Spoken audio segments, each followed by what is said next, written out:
민주야, 이거 내가 어젯밤에 삶아온 도라지 무침인데 아이 입맛에 맞을 것 같아서 좀 싸왔어. 아, 저희 엄마가 반찬 보내주셨어요. 냉장고 꽉 찼어요. 어머니 반찬은 다음에 주세요. 그래, 그럼 그냥 내가 챙겨갈게. 괜히 가져왔네. 예, 저희 엄마가 직접 만든 거라서 버리지 말고 다 먹으라고 했거든요. 엄마 왔네. 점심 드셨어요? 아니, 그냥 반찬 좀 전해주러 왔어. 아이 얼굴도 좀 보고. 잘 오셨어요. 아참, 민주. 어버이날인데 뭐 했지, 우리? 나?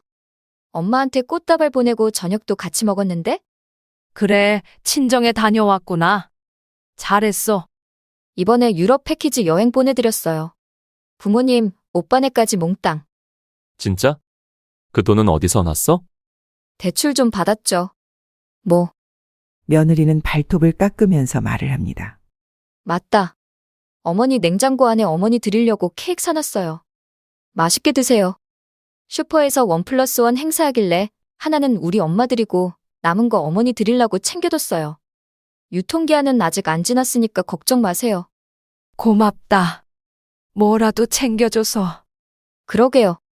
요즘엔 뭐 다 본인이 챙기는 시대니까요. 저한텐 너무 기대하지 마시고 아들한테 기대하세요. 민주, 그런 말은 좀. 아니, 솔직한 게 나쁜 건 아니잖아요. 어머니도 저 솔직한 거 좋아하시잖아요. 그래, 솔직한 건 좋지. 다만, 말에도 마음이 실리면 더 좋을 텐데. 들으셨나요? 며느리의 말투, 좀 날카롭게 들리셨을 수도 있을 겁니다. 하지만 요즘 세대 입장에선 표현이 직설적일 뿐 꼭 미움을 담고 있는 건 아닐 수도 있죠. 나는 솔직하게 말했을 뿐인데 왜 상처받지? 내가 너무 예민한 걸까? 아니면 저 말이 진심인 걸까? 가족 사이에서 이런 생각 한 번쯤 해보셨을 겁니다. 시어머니 입장에선 섭섭할 수밖에 없는 상황이었지만 며느리 입장에서도 기대와 비교에 지치고 불편함을 느꼈을 수 있죠. 어버이날을 맞아 양쪽 모두가 마음을 썼을지도 모르지만 그 마음이 다르게 전달될 때 오해는 더 깊어지곤 합니다. 그럼 오늘은 어떤 사연일지 시작해 보겠습니다. 안녕하세요. 충남 공주에 사는 68세 이미숙입니다. 저는 30년 넘게 분식집을 운영하며 살아왔습니다. 손님들께 정성껏 끓여낸 국물과 손맛으로 단골이 많았고 그 덕분에 아이들 뒷바라지도 무사히 해낼 수 있었지. 지금은 큰아들이 결혼을 하고 손주까지 생겼지만 오히려 그때보다 몸도 마음도 훨씬 더 지치고 힘든 나날을 보내고 있습니다. 며느리가 들어온 뒤로 시작된 갈등은 시간이 갈수록 점점 더 커졌고 결국 가족의 의미까지 흔들리게 만들었습니다. 처음엔 그저 마음을 넓게 가지면 해결되리라 생각했지만 자꾸만 쌓이는 서운함과 상처 속에서 저도 모르게 지쳐갔습니다.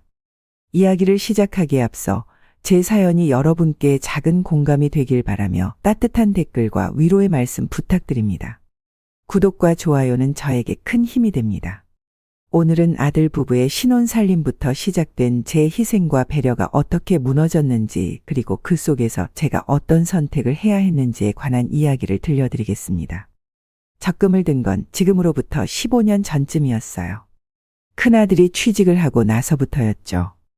혹시 모를 미래를 대비해서 작은 돈이라도 차곡차곡 모아두고 싶었어요. 누가 알아요? 저도 늙어서 병이라도 걸리면 병원비가 얼마나 들지. 처음엔 10만 원씩 넣다가 가게 장사가 좀 나아지면서 20만 원으로 올리고 그러다 보니 어느새 1000만 원이 모였더라고요. 그 돈은 사실 제 노후 준비였어요. 병원비든 장례비든 남한테 손 벌리지 않으려는 제 마지막 자존심이었죠. 그런데 아들 결혼이 정해지고 신혼집을 장만한다고 하면서 예식 비용이 모자란다고 하더군요. 엄마, 우리 결혼식 좀 도와줄 수 있어요? 그 한마디에 망설이지 않았다고 하면 거짓말이지만 그래도 모른 척할 수는 없었어요. 그 애들도 사정이 있는 거겠지. 신혼집 구하느라 대출도 받고 혼수 준비에 예식장 예약까지. 이것저것 빠듯한 걸 보니 내 마음도 괜히 아려왔죠.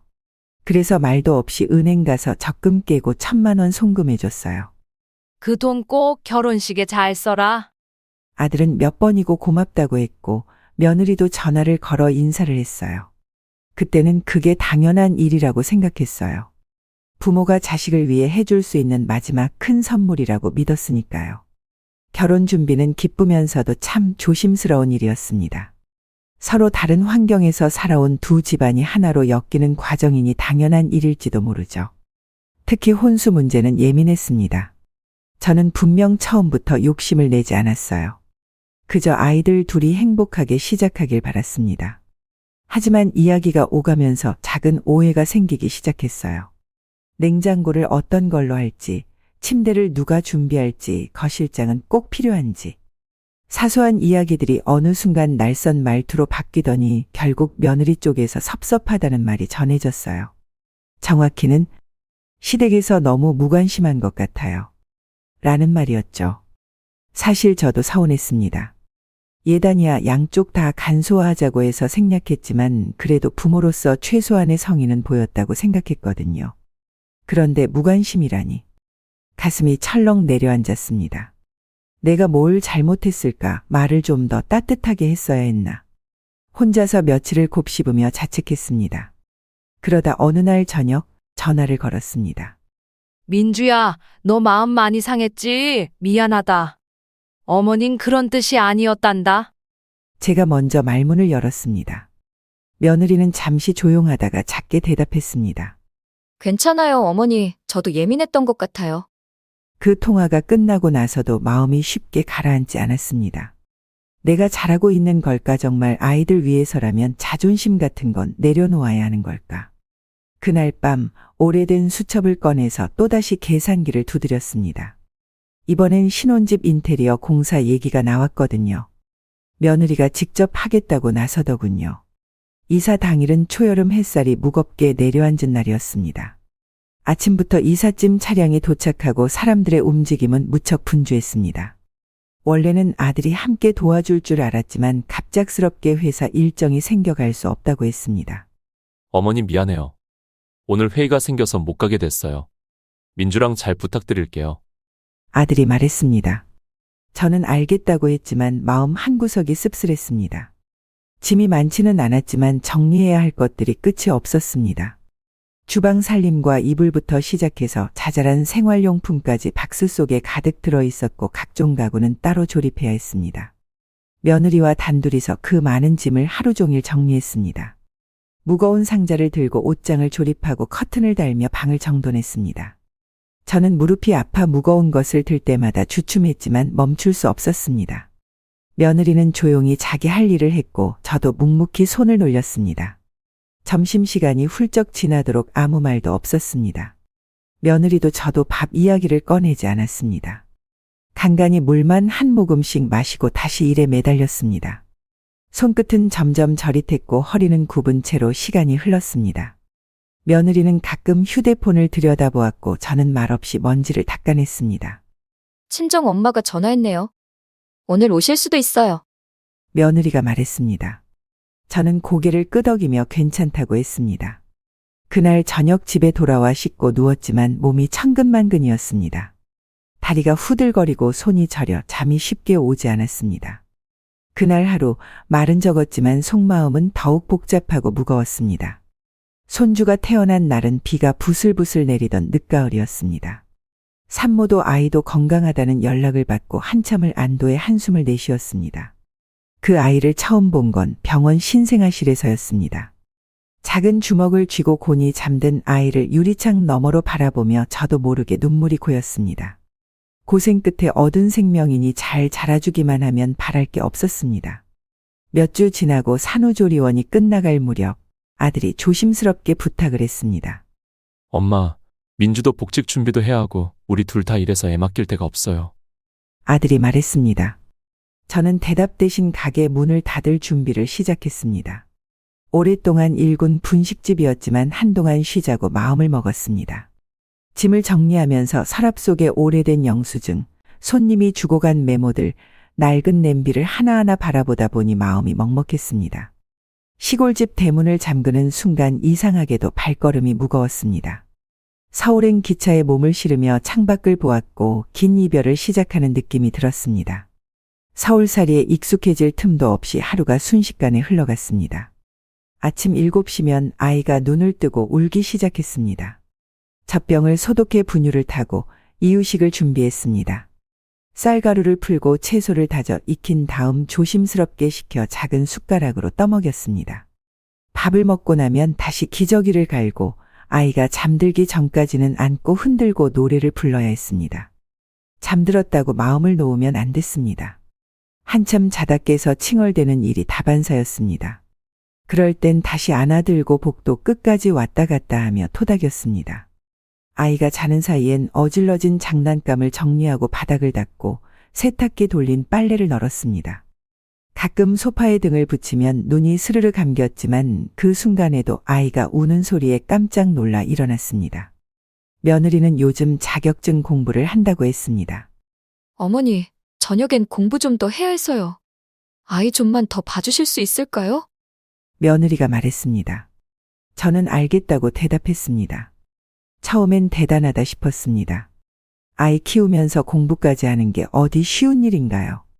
하지만 그 시간이 점점 길어지면서 저는 하루 12시간 이상을 혼자 육아로 보내게 됐습니다. 해가 지고 나면 더 힘들어졌습니다. 아이가 칭얼대는 시간이 길어졌고 무릎은 이미 퉁퉁 부어 있었습니다. 저녁밥은 늘 식은 채로 먹거나 아예 먹지 못할 때도 있었습니다. 며느리는 밤 10시가 넘어서야 방에서 나왔습니다. 피곤한 얼굴로 소파에 누우며 오늘도 공부 하나도 못했어요. 라고 말했습니다. 그 말을 들으며 저는 씁쓸한 마음을 꾹 눌렀습니다. 저도 하루 종일 쉰 적이 없는데 아무도 그걸 알아주지 않았습니다. 늦은 밤 설거지를 하며 창밖을 바라보았습니다. 조용한 서울 하늘 아래 마음속은 점점 더 무거워졌습니다. 명절이 다가오면 집안의 공기도 달라졌습니다. 아침마다 며느리는 친정에 갖고 갈 선물들을 정리하고 택배 상자도 부쩍 늘어났습니다.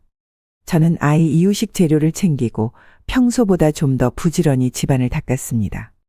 같은 집에 살고 있어도 명절은 늘 며느리의 친정 쪽 일정부터 시작됐습니다. 어머니, 저희는 내일 아침에 친정 먼저 다녀올게요. 명절 당일은 원래 친정 먼저 가는 거 아시죠?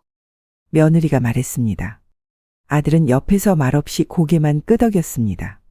저는 괜찮다고 말했지만 늘 마음은 그 말을 따라가지 못했습니다. 명절 당일이 되면 거실은 조용했고 식탁 위는 늘 그대로였습니다. 저는 아침에 일찍 일어나 국을 데우고 밥을 차렸지만 함께 앉을 사람은 없었습니다. 손주도 친정에 함께 갔고 집안은 적막했습니다. TV에서는 명절 특집 프로그램이 흘러나왔지만 저는 볼 마음이 생기지 않았습니다. 점심 무렵이 되면 음식 냄새 대신 외로움이 더 짙어졌습니다. 부엌에서 가스레인지 앞에 서 있을 때 문득 며느리 친정 식구들과 함께 식사하는 풍경이 그려졌습니다. 웃음소리, 넉넉한 상차림, 편안한 말투. 그런 상상만으로도 마음속이 묘하게 쓰라렸습니다. 이튿날이 되어서야 아들과 며느리, 손주가 들어왔습니다. 손주는 잠이 덜 깬 얼굴로 저에게 안겼고 며느리는 무심하게 가방을 내려놓았습니다. 어머니, 친정에서도 인사 전해달래요. 저는 고개를 끄덕이며 묵묵히 밥상을 차렸습니다. 정성 들여 끓인 갈비탕을 내놓으며 내심 반가운 티를 내고 싶었지만 어느새 익숙해진 외로움이 마음을 눌렀습니다. 그날은 정말 오랜만에 마음이 가벼웠습니다. 며느리가 휴가를 냈다고 했고 이번에는 아이를 혼자 돌보겠다고 말해주었습니다. 어머니는 놀다 오세요. 친구분들도 만나고 바람도 쐬고 오세요. 그 말이 어찌나 고맙던지 가슴이 벅차기까지 했습니다. 그동안 하루도 마음 편히 밖에 나가본 적이 없었기에 짐을 싸는 손길마저 들떴습니다. 서울역에서 KTX를 타고 내려가며 창밖을 바라보았습니다. 논밭이 지나가고 익숙한 시골 풍경이 하나둘 다가오자 마음이 평온해졌습니다. 시골에 있는 친구들과는 1년에 한두 번 연락만 주고받았지만 이번에는 꼭 얼굴 보고 밥 한 끼 하자며 약속까지 잡아놓았습니다. 도착해서 전화를 하기로 하고 손주 걱정도 잠시 내려놓고 있었는데 휴대폰이 울렸습니다. 어머니, 죄송해요. 병원인데요. 아이가 갑자기 열이 너무 올라서요. 검사랑 약값이 좀 나와서 지금 통장에 돈이 없어요. 혹시 먼저 좀 보내주실 수 있을까요? 며느리의 목소리는 다급했고 제 마음도 급해졌습니다. 그 자리에서 가방을 열고 통장을 꺼냈습니다. 스마트폰으로 은행 앱을 켜 계좌 이체를 하려는데 비밀번호가 자꾸 틀렸습니다. 손이 떨려 집중이 되지 않았고 몇 번을 다시 누르고 나서야 겨우 전송할 수 있었습니다. 그렇게 50만 원을 보냈습니다. 잠시 뒤 다시 전화가 왔습니다. 어머니, 죄송해요. 검사비랑 약값이 생각보다 더 나왔어요. 조금만 더 부탁드릴 수 있을까요? 한 번 더 그리고 또 한 번 더 이체를 했습니다. 그렇게 이체를 반복하다 보니 제 통장에는 30만 원이 남았습니다. 기차에서 내릴 때쯤 다리가 휘청거릴 정도로 힘이 빠졌습니다. 마음속 깊은 곳에서 묘한 서운함이 올라왔습니다. 손주 아픈 걸 탓할 수는 없었지만 며느리가 집에 있겠다며 안심시키던 말이 자꾸 떠올랐습니다. 약속된 시간에 친구들과 만나기로 한 식당 앞에 섰을 땐 이미 마음이 흐트러진 상태였습니다. 음식을 앞에 두고도 젓가락이 가지 않았습니다.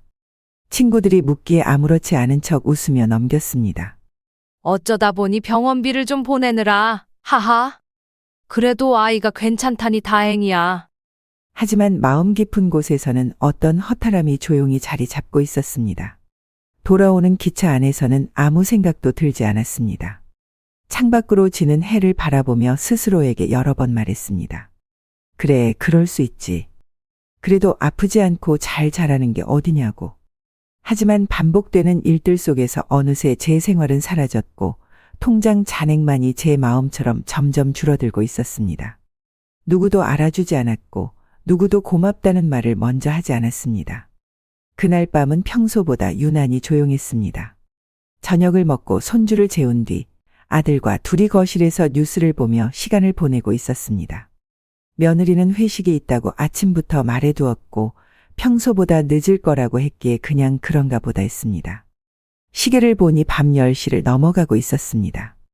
11시가 가까워질 무렵 현관문이 덜컥 열리더니 알코올 냄새가 확 퍼졌습니다. 며느리가 비틀거리며 들어왔고 손에는 휴대폰과 작은 클러치백이 들려 있었습니다.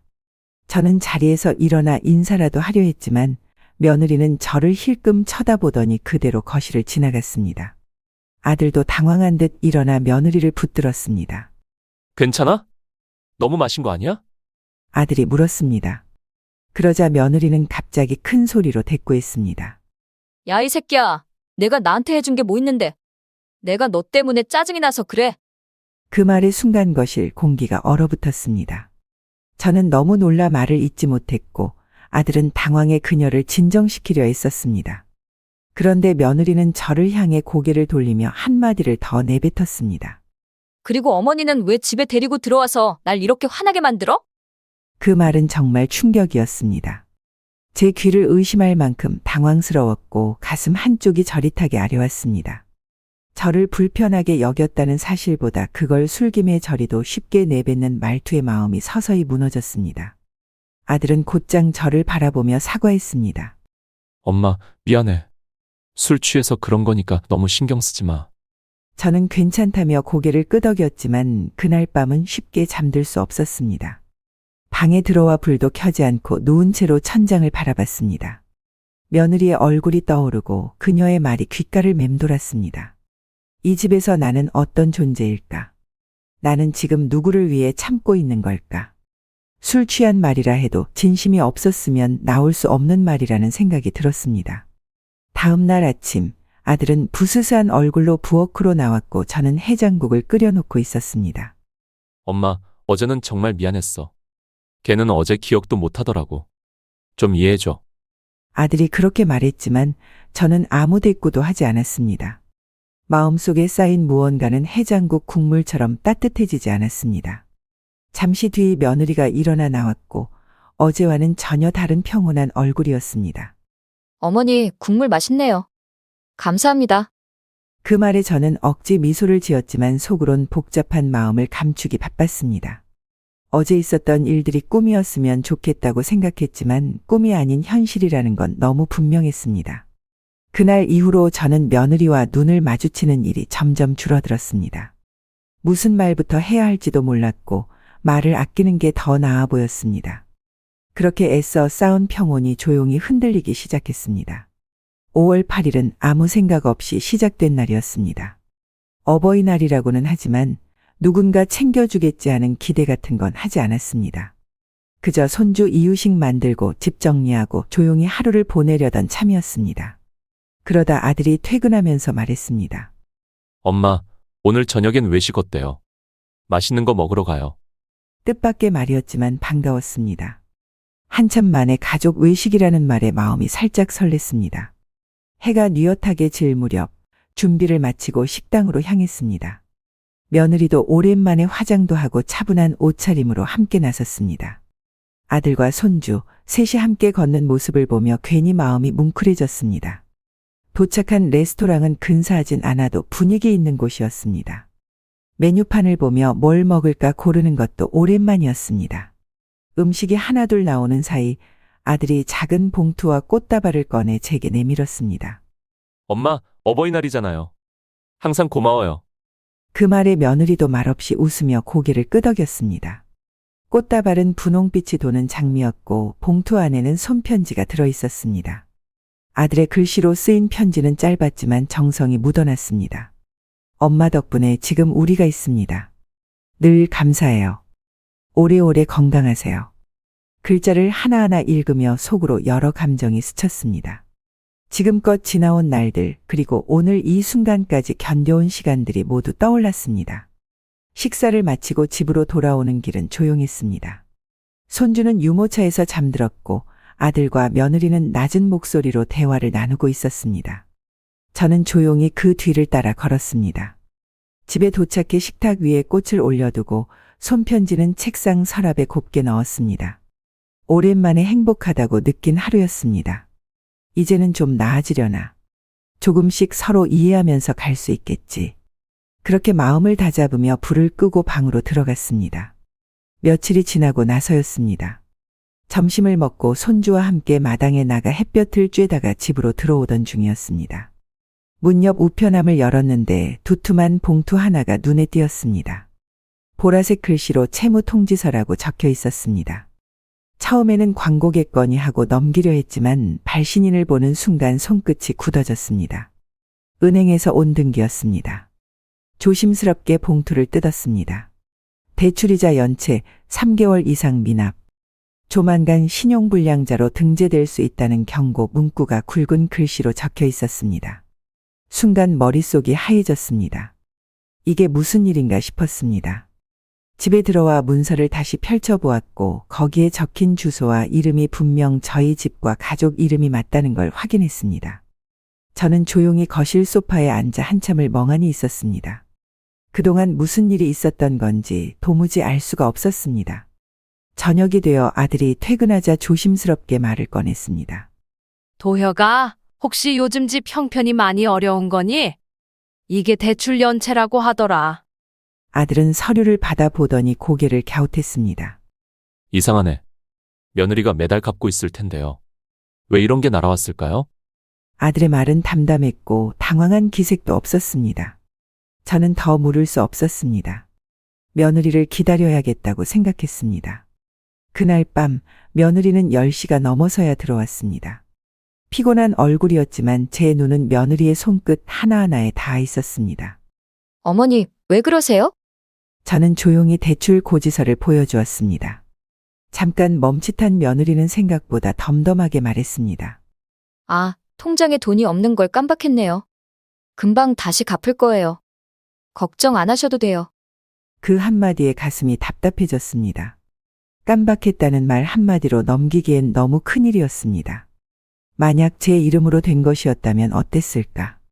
저도 모르게 식은땀이 났습니다. 며느리는 별일 아니라는 듯 방으로 들어가 버렸고 아들도 그냥 그런가 보다 하고 있었습니다. 그 이후로 저는 매주 우편함을 들여다보는 습관이 생겼습니다. 혹시 또 다른 고지서가 오지 않을까? 또 어떤 빚이 남겨졌을까? 걱정이 꼬리를 물었습니다. 어느 날 며느리가 조심스럽게 다가와 말을 건넸습니다. 어머니, 이번 주말에 백화점 가실래요? 친정엄마 어버이날 선물을 아직 못 사서요. 어머니 것도 같이 보면 좋을 것 같아서요. 그 말이 뜻밖이기도 하고 반가워서 저도 모르게 입가에 미소가 번졌습니다. 평소라면 아무렇지 않게 흘려들었을 수도 있는 말이었지만 그날은 이상하게 기분이 좋아졌습니다. 오랜만에 며느리와 함께 외출이라니 괜히 가슴이 간질거렸습니다. 그날을 기다리며 며칠을 보냈습니다. 주말이 되자 아침부터 거울 앞에 서서 제일 단정한 옷을 골라 입었습니다. 검정 바지에 회색 블라우스를 입고 약간의 구김이 있는 가디건을 걸쳤습니다. 예전엔 자주 입던 옷이지만 며느리 앞에서는 왠지 부족해 보이지 않을까 걱정이 들었습니다. 하지만 이 나이에 너무 화려하게 꾸미는 것도 민망하고 그저 단정하면 된다고 스스로를 다독였습니다. 백화점에 도착했을 때는 여느 주말처럼 붐비고 있었습니다. 화려한 조명과 반짝이는 상품들 사이로 사람들은 분주히 움직였고 저도 자연스레 며느리를 따라 걸었습니다. 처음 들른 곳은 신발 코너였습니다. 무심코 지나가려다 진열대에 놓인 베이지색 구두가 눈에 띄었습니다. 굽도 높지 않고 디자인도 단정해서 저 같은 사람도 신을 수 있겠다 싶었습니다. 조심스럽게 발을 넣어보고 거울 앞에 섰습니다. 그때 며느리가 옆에서 말했습니다. 어머니, 지금 입으신 옷이랑 너무 안 어울려요. 옷이 너무 후줄근해서 그런가 봐요. 우리 옷부터 보러 가요. 순간 귀가 뜨거워졌습니다. 웃으면서 한 말이긴 했지만 말끝에 실려있는 무심한 판단이 그대로 가슴에 꽂혔습니다. 괜찮은 척 고개를 끄덕이며 따라 나섰습니다. 옷 코너에 도착하자 며느리는 먼저 친정어머니 선물을 고르겠다며 이것저것 살펴봤습니다. 밝은 베이지색 원피스를 집어들었고 소재도 고급스럽고 디자인도 세련되어 보였습니다. 가격표를 슬쩍 보니 80만 원이 넘었습니다. 이거 친정엄마 스타일이에요. 봄에도 잘 입으실 것 같고요. 며느리는 그렇게 말하며 환하게 웃었습니다. 저는 그저 조용히 고개를 끄덕였습니다. 그제서야 제 차례가 된 것 같아 옆에 있던 세일 코너에서 20만 원짜리 원피스를 들어보았습니다. 짙은 남색의 무난한 디자인, 나이 든 사람도 편하게 입을 수 있을 것 같았습니다.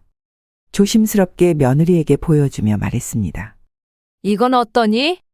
색깔도 차분하고 괜찮아 보여서. 그러자 며느리는 얼굴을 찌푸리며 말했습니다. 어머니한테는 이건 너무 안 어울려요.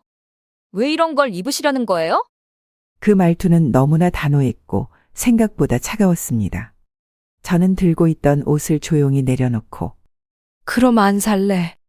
라고 작게 말했습니다. 그 이후로 저는 아무 말도 하지 않고 며느리를 따라다녔습니다. 계산대에서 며느리가 카드를 꺼내 결제를 마칠 때 저는 조금 뒤에서 조용히 서 있었습니다. 주변에서 들리는 다정한 말소리, 함께 웃으며 쇼핑하는 사람들의 모습이 유독 더 크게 느껴졌습니다. 저도 모르게 그들과 저희 거리를 비교하고 있었습니다. 집으로 돌아오는 길, 며느리는 쇼핑백을 들고 휴대폰을 들여다보았고 저는 가만히 창밖만 바라보았습니다. 백화점에서 받은 향수 샘플 하나가 제 손에 쥐어진 전부였습니다. 작은 봉투 안에 담긴 향기조차 마음을 채우지는 못했습니다. 며칠 전 있었던 백화점 일이 마음에 남아 있었지만 저는 아무렇지 않은 척 평소처럼 아이를 돌보는 일상으로 돌아갔습니다. 손주의 낮잠 시간을 맞춰 이유식을 만들고 낮잠을 재우고 깨어나면 장난감을 정리하며 시간 가는 줄 모르고 하루를 보냈습니다. 집안일은 끝도 없었고 아이 돌보는 일은 생각보다 더 손이 많이 갔습니다. 그래도 저는 묵묵히 제 몫을 해냈습니다. 그 주말 아침 며느리가 일찍부터 분주히 움직이더니 조용히 말을 건넸습니다. 어머니, 오늘 친정 부모님 오세요. 이번에 해외여행 다녀오셨거든요. 어제 전화했는데 오신다네요. 그 말을 듣고 저는 고개를 끄덕였습니다. 그래, 다녀오셨구나. 좋은데 다녀오셨대? 응, 유럽 쪽으로 일주일 넘게 다녀오셨대요. 며느리는 들뜬 목소리였고 저는 그 말에 속으로 딸이 잘해주니 좋으시겠다는 생각을 했습니다. 점심 무렵 며느리의 부모님이 도착했습니다. 멀리서 봐도 옷차림이 새로워 보였고 분위기도 평소보다 훨씬 가벼웠습니다. 손에는 작은 쇼핑백을 하나씩 들고 있었고 집에 들어서자마자 며느리에게 선물이라고 내밀었습니다. 이거 이탈리아에서 사온 거야. 딸이 챙겨주니 여행도 잘 다녀왔지 뭐야. 며느리 어머니가 말하며 웃었고 며느리는 아이고, 엄마 너무 예쁘다. 이건 어디서 산 거야? 라며 반색했습니다. 저는 부엌 쪽에서 음식을 준비하며 그 모습을 바라봤습니다. 일부러 말을 걸지도 않았고 조용히 그 장면을 지나쳤습니다. 선물은 저에게도 하나 내밀었지만 명확히 딸이 사줬다는 말에 저는 괜히 손끝이 무거워졌습니다. 상자 안에는 예쁜 비누 세트가 들어있었고 며느리는 어머니 것도 있어요. 저희 엄마가 골라주셨어요. 라고 말했습니다. 거실 소파에 앉아 대화를 나누던 며느리와 그녀의 부모님 목소리가 자연스레 제 귀에 들어왔습니다. 여행 재미있었어? 응, 아빠랑 오랜만에 둘이서 많이 걷고 맛있는 것도 먹고 딸이 보내줘서 잘 다녀왔지 뭐야. 그 대화를 듣는 순간 마음 한구석이 서늘해졌습니다. 제가 똑같이 기대한 건 아니었지만 그런 말들이 마음에 조용히 스며들었습니다. 그 자리에서 저는 아무 말도 하지 않았습니다. 속으로 스스로를 다독였습니다. 그래, 딸이 보내드렸으니 나설 일이 아니지. 나까지 서운해하면 안 되지. 그렇게 생각하며 그 감정을 조용히 눌러두었습니다. 마음 한편이 무거워졌지만 겉으로는 티내지 않았습니다. 며느리가 부모님과 웃으며 이야기하는 모습을 멀리서 지켜보았습니다.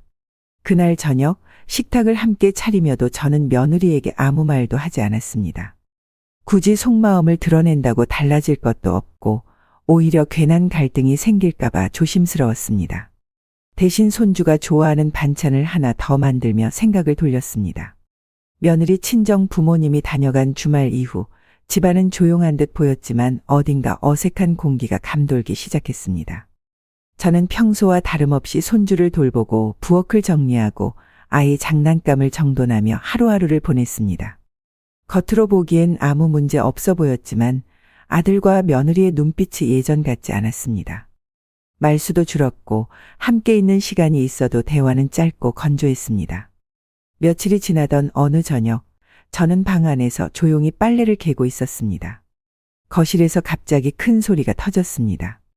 아들과 며느리가 다투고 있는 목소리였습니다. 처음엔 무슨 일인가 싶어 조심히 방문을 열어보았고 거실에서는 둘 사이에 날 선 대화가 오가고 있었습니다. 너 정말 제정신이야? 어떻게 그걸 나한테 한마디 상의도 없이 할 수가 있어? 뭘 그렇게까지 화낼 일이야. 그냥 좀 도와드리고 싶었던 거지. 도와주는 게 문제가 아니야. 우리 집이잖아. 공동 명의였던 걸 내 명의로 바꾸고 그걸 담보로 대출까지 받아서 해외여행 보내드렸다는 게 말이 되냐고. 순간 귀를 의심했습니다. 아파트 명의를 혼자 이름으로 바꿨다고. 대출까지 받았다고. 그것도 친정 식구들 여행 보내려고. 저는 멍하니 서 있었습니다. 말도 나오지 않았고 그 자리에 얼어붙은 듯 꼼짝하지 못했습니다. 아들의 목소리는 점점 격해졌고 며느리는 무덤덤하게 받아치고 있었습니다. 형편껏 표현하면 되지. 왜 굳이 대출까지 받아서 그렇게까지 하냐고. 그게 나한텐 당연한 거였어. 우리 엄마 아빠 평생 고생만 하셨는데 이번 기회 아니면 언제 보내드리겠어. 그 말에 아들은 더 이상 말을 잇지 못하고 거칠게 한숨을 내쉬었습니다. 저는 조용히 문을 닫고 방 안으로 돌아왔습니다. 심장이 두근거렸고 손끝은 차가워졌습니다. 그렇게 중요한 일을 어떻게 한마디 상의도 없이 할 수 있었을까? 아파트는 부부 공동 명의였고 저도 그 집에 함께 살고 있었습니다. 법적으로는 상관없다 하더라도 마음으로는 가족의 집이라 생각했는데 어느새 그 틀마저 깨지고 있었습니다.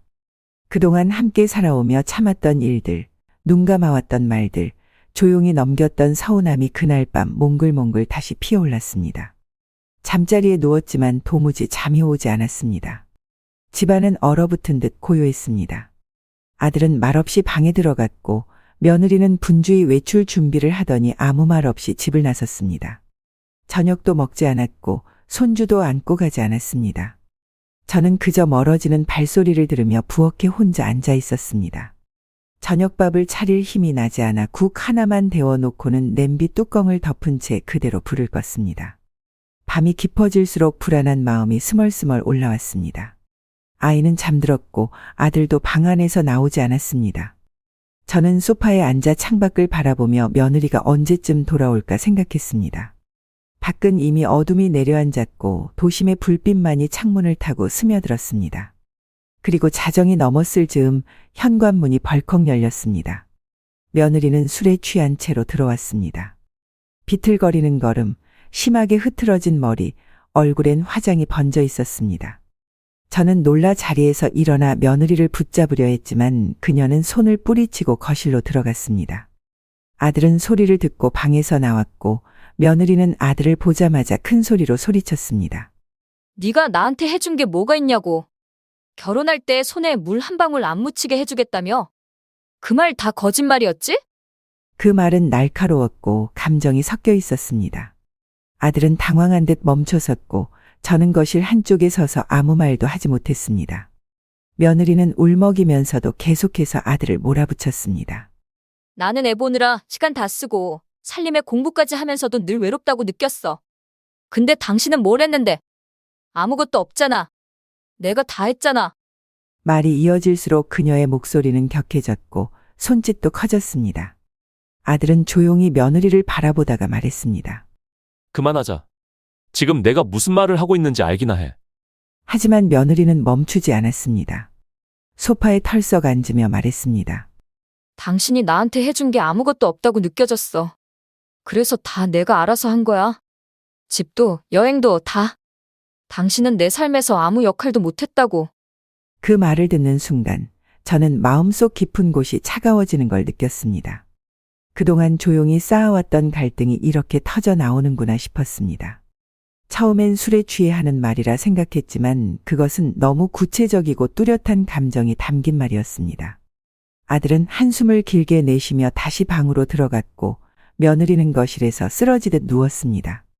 저는 멀찍이 떨어져 그 광경을 바라보며 아무 말도 할 수 없었습니다. 무슨 말을 해도 위로가 되지 않을 것 같았고 아무 말도 하지 않는 것이 그나마 이 집안의 균형을 지켜주는 일이라 생각했습니다. 그날 밤 저는 방 안에서 잠을 이루지 못하고 뒤척였습니다.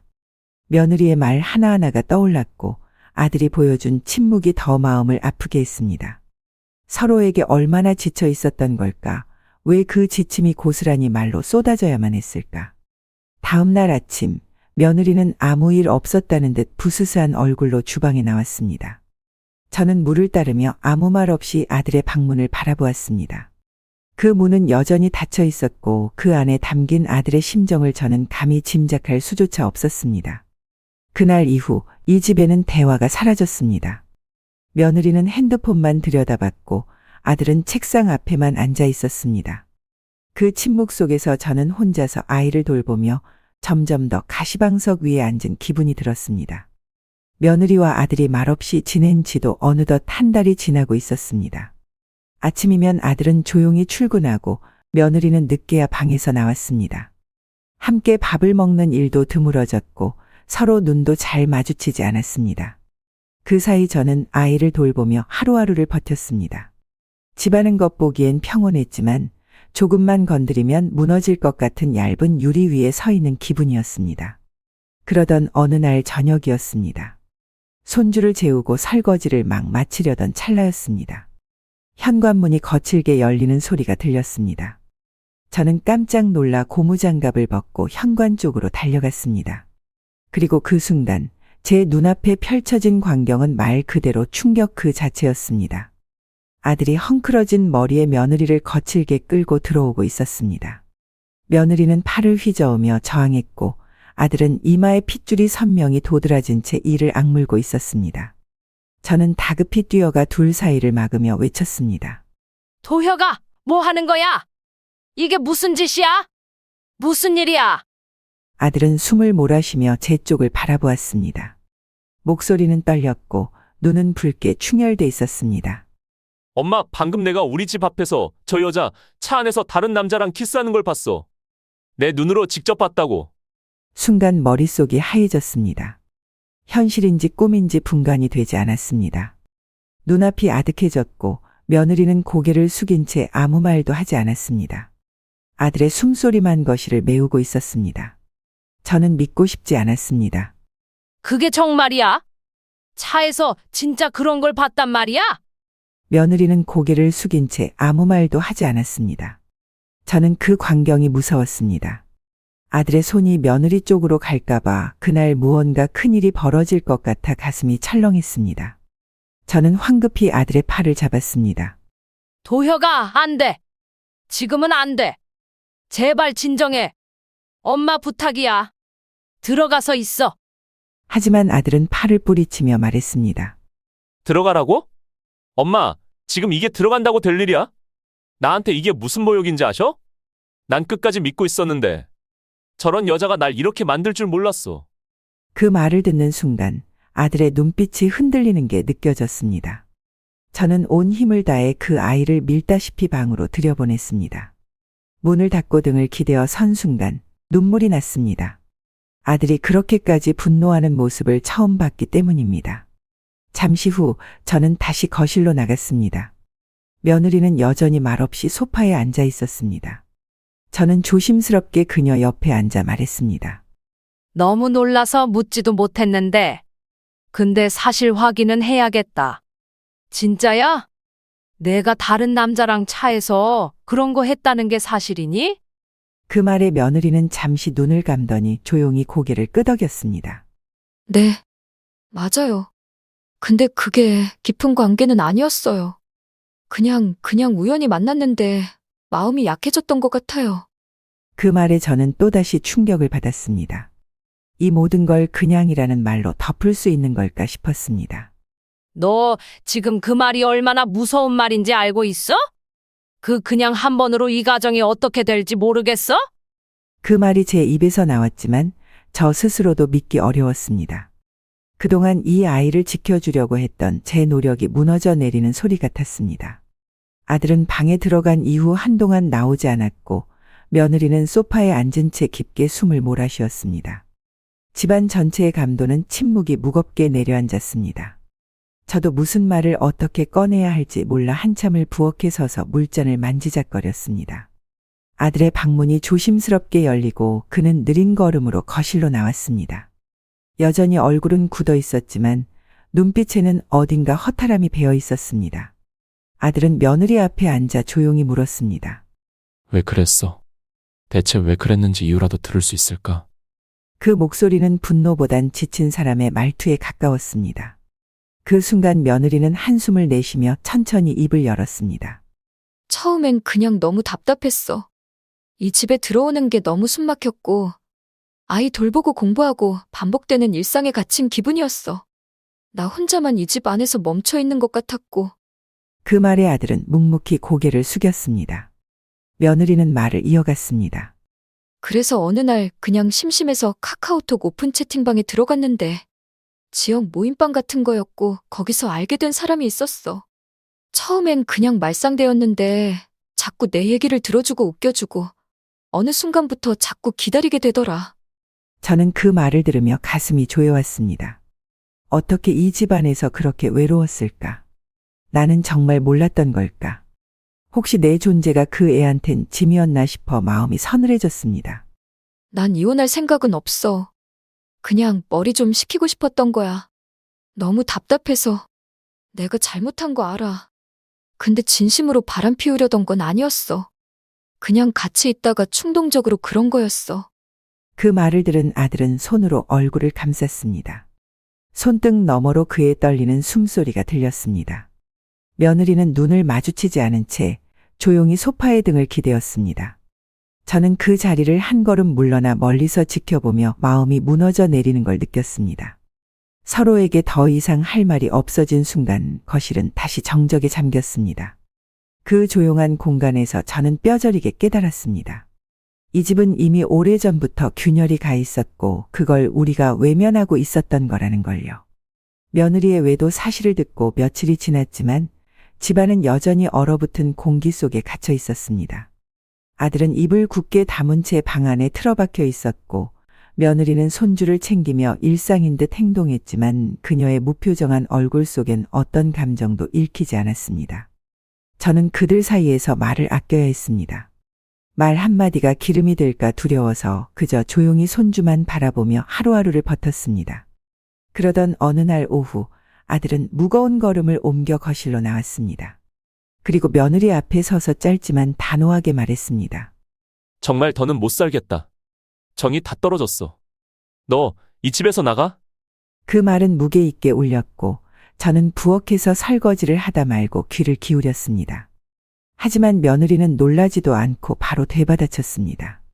나가라고. 이 집은 제 명이에요. 명예 바꿔놨잖아요. 오히려 당신이랑 어머님이 나가셔야죠. 그 말에 아들은 눈을 질끈 감았고 저는 그 자리에 얼어붙었습니다. 내가 살던 이 집에서 내가 키워낸 아들이 이런 말을 듣게 되리라고는 생각도 못했습니다. 아들은 아무 말 없이 방으로 들어갔고 잠시 후 캐리어 바퀴 소리가 들렸습니다. 옷을 개어 가방에 넣는 소리, 서랍을 정리하는 소리. 저는 떨리는 마음으로 방문을 두드렸습니다. 도혁아, 진짜 가려는 거니? 아들은 고개를 끄덕이며 말했습니다. 엄마, 여기선 더 못 버티겠어요. 며칠만 나가 있을게요. 그는 아무 말 없이 짐을 끌고 현관문을 나섰고 저는 현관문이 닫히는 소리를 들으며 그 자리에 주저앉았습니다.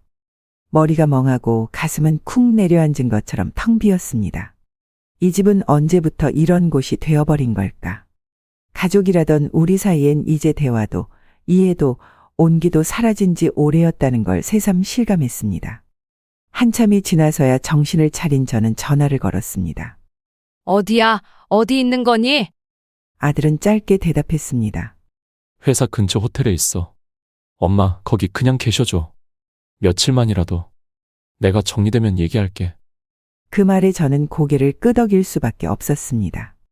이젠 무엇을 말해도 아들의 상처를 되돌릴 수는 없었습니다. 내가 해줄 수 있는 건 잠시 그 자리를 지켜주는 것뿐이었습니다. 그날 밤 저는 식탁에 앉아 오랫동안 멍하니 있었습니다. 차려놓은 밥상엔 아무도 앉지 않았고 조용한 부엌엔 시계 초침 소리만 또렷하게 들렸습니다. 며느리는 아이를 재우고 방으로 들어갔고 저 역시 말없이 방으로 향했습니다. 아들은 여전히 집을 떠나 있었고 며느리는 아이만 돌보며 말을 거의 하지 않았습니다. 저는 어색한 정적 속에서 조심스럽게 움직이며 집안일을 했습니다. 그러던 중 초인종이 울렸습니다. 문을 열자 낯익은 얼굴들이 서 있었습니다. 며느리의 친정어머니와 아버지였습니다. 저는 얼떨결에 인사를 하려다 말문이 막혔습니다. 인사도 채 끝나기 전에 며느리 어머니가 말했습니다. 어머니, 대체 자식 교육을 어떻게 시키신 거예요? 우리 애를 때렸다고 들었어요. 그 말에 저는 너무 놀라 한 발짝 뒤로 물러섰습니다. 무슨 말을 먼저 해야 할지 몰랐고 입술이 바짝 마르는 느낌이 들었습니다. 그때 며느리 아버지도 한마디 보탰습니다. 날이 우는 목소리로 전화를 했어요. 남편이 폭력적으로 변해서 무섭다고요. 이게 말이 되는 일입니까? 저는 숨을 가다듬으며 조용히 말했습니다. 그게 그날 제 아들이 집 앞에서 며느리가 다른 남자와 차 안에서 키스하는 걸 봤다고 해서 끌고 온 거예요. 때린 게 아니고 데리고 온 거예요. 아무리 그래도 그 장면을 보고 가만히 있을 수 있는 사람이 어디 있겠어요. 그 말이 끝나기도 전에 며느리 아버지는 고개를 절레절레 저으며 말했습니다. 차 안에 같이 앉아 있었다고 해서 무슨 키스니 바람이니 하는 게 정상이냐고요. 그런 말로 딸을 매도하는 건 정신적으로 문제 있는 거 아닙니까? 그 순간 저는 더 이상 말을 잇지 못했습니다. 내가 본 것도 믿지 못하고 아들의 말을 정신병자 취급하는 그들 앞에서 어떻게 해야 할지 도무지 갈피를 잡을 수 없었습니다. 저는 조용히 말했습니다. 정신적으로 문제 있는 게 아니라 눈으로 본 걸 말한 거예요. 제 아들은 그런 아이 아니에요. 하지만 그들은 전혀 믿지 않았습니다. 오히려 점점 말이 거칠어졌고 저는 그 자리에 앉아 멍하니 그들의 목소리를 듣고 있을 수밖에 없었습니다. 자식을 위해, 손주를 위해 꾹꾹 눌러온 세월이 그날 산산이 부서지는 것 같았습니다. 며느리는 거실 한쪽에서 아무 말 없이 고개를 숙이고 있었고 그 부모들은 그런 딸의 말만 전적으로 믿고 있었습니다. 저는 갑작스럽게 몰려든 억울함과 서러움에 가슴이 뻐근해졌습니다. 며느리와의 갈등 이후 아들이 집을 나간 지 며칠이 지났습니다. 호텔에 머물고 있다는 말만 남긴 채 연락도 자주 하지 않았습니다. 저는 그 집에 홀로 남아 손주를 돌보며 시간을 보냈습니다. 낮에는 아이 웃는 소리에 잠시 마음이 누그러지기도 했지만 밤이 되면 온몸에 피로가 내려앉고 마음도 함께 무너졌습니다. 조용한 거실, 말없는 부엌, 며느리의 무표정한 얼굴, 그 모든 것이 낯설고 차가웠습니다. 그러던 어느 날 저녁, 손주가 잠든 시간에 저는 조심스럽게 아들에게 전화를 걸었습니다. 휴대폰 너머로 들려오는 목소리는 평소보다 단호했고 단정했습니다. 엄마, 나 이혼 증거 다 확보했어요. 대화 녹취도 있고 문자도 다 캡처해놨어요. 변호사랑도 이야기 끝났고요. 저는 놀라 말없이 듣고만 있었습니다. 그 아이가 그렇게까지 준비하고 있을 줄은 몰랐습니다. 아들은 이어서 말했습니다. 엄마, 더는 거기 계실 필요 없어요. 손주 데리고 지금 당장 나오세요. 며느리한텐 얘기할 것도 없어요. 그냥 아이만 데리고 나와주세요. 그 말에 마음이 복잡해졌습니다. 당장 움직여야 한다는 건 알겠는데 집에 남겨질 며느리 생각이 안 들 수 없었습니다. 아무리 잘못이 있다 해도 그녀 역시 한때 우리 가족이었습니다. 하지만 그보다 더 마음 아픈 건 아들이 그토록 단호하게 말할 만큼 상황이 심각해졌다는 현실이었습니다. 전화를 끊고 나서 한참을 가만히 앉아 있었습니다. 식탁 위에 식은 밥그릇이 있었지만 젓가락을 들지 못했습니다. 아이 방에서는 조용한 숨소리가 들려왔고 저는 그 아이를 바라보며 다짐했습니다. 이제 이 아이를 위해서라도 결정해야 할 시간이라는 것을. 아들이 보여준 단호함은 그동안 누적된 상처의 깊이를 반증하는 것이기도 했습니다. 그날 밤 저는 손주의 옷가지를 하나하나 정리하기 시작했습니다. 며느리는 방문을 걸어 잠근 채 방 안에서 나오지 않았고 저도 더 이상 말하지 않았습니다. 집안 공기는 무겁고 적막했지만 마음은 오히려 담담했습니다. 이제는 움직일 시간이라는 것을, 미룰 수 없다는 것을 알고 있었습니다. 다음 날 저는 이른 새벽 손주를 안고 조용히 집을 나섰습니다. 택시를 불러 아들이 머무르고 있다는 호텔로 향했습니다.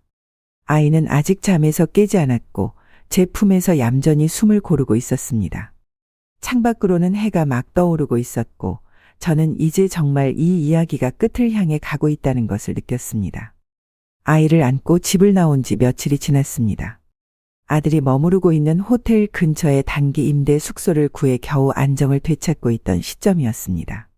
손주는 어리기에 상황을 잘 모르는 듯 해맑게 웃어주었지만 그 웃음이 오히려 제 마음을 아프게 만들었습니다. 아이에게는 죄가 없다는 단순한 진실이 이 혼란스러운 상황 속에서 너무 뼈아프게 다가왔습니다. 저와 아들은 매일 저녁이면 작은 테이블에 마주 앉아 앞으로의 일을 의논했습니다. 조용히 차를 마시며 때로는 말없이 각자의 생각을 정리하며 그렇게 우리는 이 집이라는 싸움터에서 어떻게 빠져나올지를 고민했습니다. 엄마, 아무래도 이대로는 안 될 것 같아요. 그 진명에 바뀐 것도 그렇고 대출까지 받아서 멋대로 쓴 거 뭔가 이상해요. 아들의 말은 단호했습니다. 저는 고개를 끄덕이며 말했습니다. 그래, 뭔가 이상했지. 그렇게 중요한 일을 너랑 상의도 없이 한 게 이해가 안 됐어. 그렇게 아들과 함께 법률구조공단을 찾게 되었습니다. 변호사와 상담을 예약하고 관련 서류들을 하나하나 챙겨 들고 갔습니다. 처음엔 조금 두려운 마음이 있었지만 더 이상은 물러설 수 없다는 마음으로 문을 열었습니다.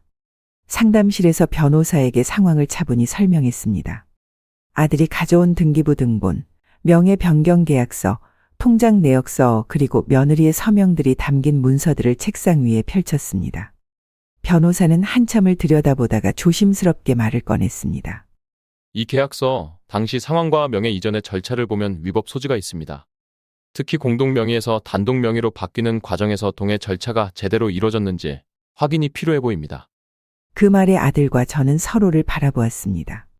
단순히 감정의 문제가 아니라 이제는 법적인 문제로 넘어가야 할 때라는 것을 실감했습니다.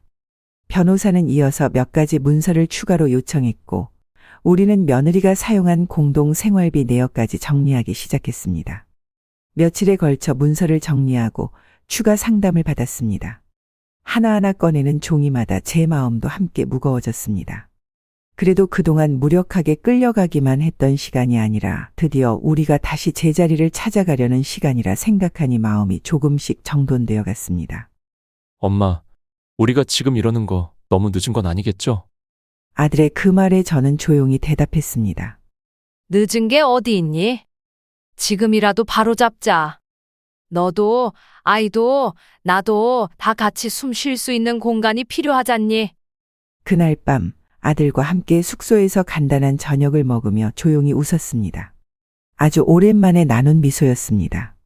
법률구조공단을 오가며 자료를 모은 지 어느덧 2주가 지났습니다. 매일 아들과 함께 작은 테이블에 앉아 문서 한 장 한 장을 다시 정리하고 필요하면 복사하고 스캔해서 다시 확인했습니다. 등기부 등본, 명예 변경 계약서, 계좌 내역 그리고 그동안 저와 아들이 며느리에게 보낸 금전적인 지원 기록까지 꼼꼼히 살폈습니다. 처음엔 과연 이것이 법적으로 문제될까 싶었던 것들도 시간이 지나며 하나둘씩 명확해졌습니다.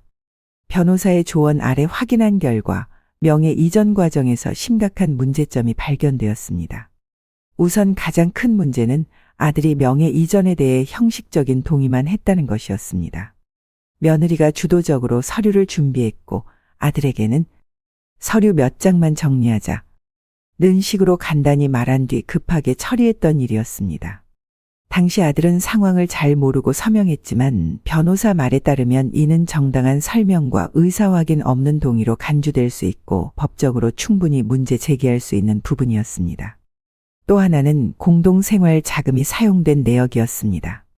저와 아들이 수년간 저축한 돈 그리고 제가 개인적으로 모아왔던 적금 일부가 명예 이전과 동시에 사라졌고 그 돈이 며느리의 친정 식구들의 해외여행 비용으로 흘러들어간 정황이 드러났습니다. 가장 충격이었던 것은 제 명의가 포함된 일부 계좌에서 며느리가 직접적으로 인출한 기록이 있었다는 점이었습니다. 명확한 동의 없이 이루어진 인출은 노인 명의 무단 사용으로 판단될 수 있다는 말에 저는 말문이 막혔습니다. 이건 단순한 가족 간 금전 문제가 아닙니다. 변호사의 말이 귓가에 계속 맴돌았습니다. 이건 위법입니다. 정식으로 소송을 제기하셔야 합니다. 재산 분할과 명예 환수 절차를 동시에 밟아야 하고 아드님과 어머님 두 분의 진술도 필요합니다. 그 말을 듣고 아들과 저는 멍하니 앉아 있었습니다. 감정적으로는 이미 끝난 관계라 생각했지만 이제는 법적으로도 책임을 물어야 할 상황이었습니다. 그 길이 길고 고될 거란 건 알고 있었지만 더 이상 물러설 수도 없었습니다. 며칠 뒤 변호사를 통해 공식적으로 재산 분할 소송과 명예 환수 청구를 접수했습니다. 법원에서 요구한 자료를 제출하고 진술서까지 정리해서 넘겼습니다. 그 과정에서 저는 몇 번이고 마음이 흔들렸습니다. 그래도 한때는 며느리였고 손주의 엄마였던 사람인데 이렇게까지 해야 하나 싶은 마음도 들었습니다. 하지만 아들의 말이 제 마음을 다시 붙잡았습니다. 엄마, 우리가 이걸 외면하면 또다시 누군가에게 당할 수도 있어요. 우리만을 위한 일이 아니라 아이를 위해서도 바로잡아야 해요. 그 말을 듣고 저는 고개를 끄덕였습니다. 더 이상 망설이지 않기로 마음먹었습니다. 소송이 접수된 이후 며느리 측에서는 곧바로 반박이 들어왔습니다. 명예 이전은 합의에 따른 것이었고 돈은 생활비로 사용한 것이라는 주장이었습니다. 하지만 증빙 자료가 명확했고 법적으로도 설득력 있는 논리였기에 우리는 흔들리지 않았습니다. 소송이 진행되며 하나둘씩 정리되어 가던 어느 날 변호사로부터 전화가 왔습니다. 목소리는 조용했지만 단호했고 그 말의 무게는 결코 가볍지 않았습니다. 어머니, 이제 마무리 단계입니다. 상속 포기 각서를 받으셔야 합니다. 그리고 그 집은 임대 관리 회사로 소유권 대리 권한을 넘기시는 절차를 밟으셔야 합니다. 순간 가슴이 먹먹해졌습니다. 그렇게 오랫동안 머물던 집, 아이 울음소리와 제 손끝이 닿은 흔적들이 가득한 집이었기에 더 그랬습니다. 하지만 저는 고개를 끄덕였습니다. 그렇게 하겠습니다. 이제는 그 집에서 마음까지 잃고 싶지는 않아요. 며칠 뒤 변호사 사무실에서 상속 포기각서 작성을 요청했고 관련 서류는 아들과 함께 정식 공증을 거쳐 제출했습니다. 아들은 끝내 담담한 얼굴로 모든 서류에 서명했습니다. 며느리의 명의로 단독 전환됐던 집이 법적 절차를 통해 제3자 임대관리 회사로 넘어가는 순간 우리 가족의 마지막 연결고리 하나가 잘려나가는 기분이었습니다. 집에 있던 며느리는 그 사실을 공식적으로 전달받았습니다. 관리회사에서는 곧장 이사 통지서를 발송했고 거주 가능 기한과 관리비 정산 내역까지 함께 전달됐습니다. 그리고 며칠 후 아침 출근을 위해 집을 나서던 며느리는 현관문에 붙은 안내문을 보게 되었습니다. 임대 만료에 따른 퇴거 통지서, 관리비 청산 명령서. 그 문구들은 명확했고 법적으로도 더 이상 이의를 제기할 수 없는 것이었습니다. 그날 며느리는 무표정한 얼굴로 문서를 뜯어낸 뒤 아무 말 없이 회사를 향해 걸어갔다고 들었습니다. 하지만 그것으로 끝이 아니었습니다. 아파트 주민들 사이에서도 소문은 퍼졌습니다. 평소 자주 얼굴을 보았던 이웃들은 하나둘씩 그녀와 눈을 마주치지 않게 되었고 공동 현관 앞 인사도 점점 줄어들었습니다. 저 사람 그런 일이 있었대. 아들이 직접 소송 걸었다면서. 이혼하고 그 집에서도 나간다더라. 속삭이듯 퍼지는 이야기들이 며느리를 둘러싼 공기를 서서히 바꾸어 놓았습니다. 처음엔 남의 이야기처럼 들리던 속삭임이 이제는 노골적인 무시와 외면으로 이어졌고 그 속에서 그녀는 조용히 걸음을 옮겨야 했습니다. 그 모든 일이 지나가고 나니 제 안에 남은 건 오랜 시간 꾹꾹 눌러 참았던 마음뿐이었습니다. 재산을 두고 다투던 시간도, 아이를 두고 서로 등을 돌렸던 순간도, 법정에 서서 문서를 내밀던 날도 이젠 모두 먼 이야기처럼 느껴졌습니다. 하지만 그 흔적은 여전히 제 일상 속에 선명하게 남아 있었습니다. 그 후로 며느리는 소식을 끊었습니다. 별다른 연락도 없이 짐을 정리해 다른 지역으로 이사했다고 들었고, 이웃들 사이에서 들려온 소문에 따르면 며느리는 바람났던 그 사람과 재혼을 했다고 했습니다. 처음엔 잘 지냈다고들 했습니다. SNS엔 두 사람이 손잡고 찍은 사진이 올라오기도 하고 여행 가는 사진도 종종 보였다고 했습니다. 하지만 시간이 조금 더 흐르고 나니 또 다른 이야기가 들려왔습니다. 며느리가 또다시 바람이 났고 이번엔 상대 남성이 가정을 버릴 수 없다며 멀어졌다고 했습니다. 결국 그 재혼 생활도 오래가지 못하고 다시 이혼했다는 소식이 전해졌습니다. 그 소식을 들었을 때 저는 아무 말도 하지 않았습니다. 마음속에 남은 감정은 안타까움이 아니라 묘한 허무함이었습니다. 한때 제 아들과 가정을 꾸렸던 사람, 함께 식탁에 앉아 밥을 먹고 웃던 얼굴이 그렇게 다른 삶의 끝으로 향해 가고 있다는 사실에 마음이 조용히 멈췄습니다. 이제 저는 시골에서 손주와 함께 살고 있습니다. 모든 걸 정리한 뒤 조용한 마을로 내려와 작은 전원주택을 얻어 살고 있습니다. 손주는 처음엔 서울을 떠나는 걸 많이 낯설어했지만 다행히 이 마을에도 또래 아이가 있었습니다. 저희 옆집에 귀농해 온 부부가 있었고 그 집 아이는 손주와 나이가 같았습니다. 처음엔 서로 어색해하던 아이들이 이제는 매일같이 마당에서 함께 놀고 나란히 자전거를 타며 해질녘까지 뛰어다닙니다. 할머니, 오늘 근수랑 벌레 잡았어요. 그 말에 저는 웃으며 밥상을 차리고 아이의 이야기를 들으며 하루를 보냅니다. 아들은 서울에서 회사를 다니고 있고 주말마다 내려와 함께 시간을 보냅니다. 바쁜 일상 속에서도 손주를 위해 시간을 내고 가끔은 묵묵히 마당의 잡초를 뽑거나 고장난 문을 고쳐줍니다. 그 모습이 얼마나 다정하고 기특한지 모릅니다. 이제는 매일이 평범합니다. 새벽이면 닭 울음소리에 눈을 뜨고 마당에 쌓인 낙엽을 쓸며 하루를 시작합니다. 특별할 것 없는 이 시골살이가 저에게는 가장 큰 평안이 되었습니다. 아이가 해맑게 웃고 아들이 가끔이라도 내려오며 서로 아무 말 없이 앉아있는 이 시간이 참 고맙고 따뜻합니다. 그동안 겪어온 많은 일들이 지금 이 평화를 위해 필요했던 시간이었다고 믿고 싶습니다. 누군가는 그 모든 것을 상처로 기억하겠지만 저는 배움으로 남기고 싶습니다. 가족은 때로 가장 가까운 존재지만 가장 멀어진다는 걸 알게 되었고 진심은 언젠가 반드시 드러난다는 것도 배웠습니다. 지금 이 이야기를 듣고 계신 여러분도 혹시 누군가와 갈등 속에 있거나 마음이 아픈 시간을 보내고 계신다면 말해드리고 싶습니다. 너무 늦은 때는 없다고, 지금이라도 마음을 정리하고 새로운 시작을 할 수 있다고. 제 이야기는 여기서 마무리됩니다. 지금까지 함께 해주셔서 감사합니다. 그리고 혹시 여러분의 이야기 속에서도 누군가의 엄마, 누군가의 아내 혹은 누군가의 딸로 살아온 시간이 있다면 그 목소리도 꼭 들려주시기 바랍니다. 여러분의 사연을 기다리고 있겠습니다.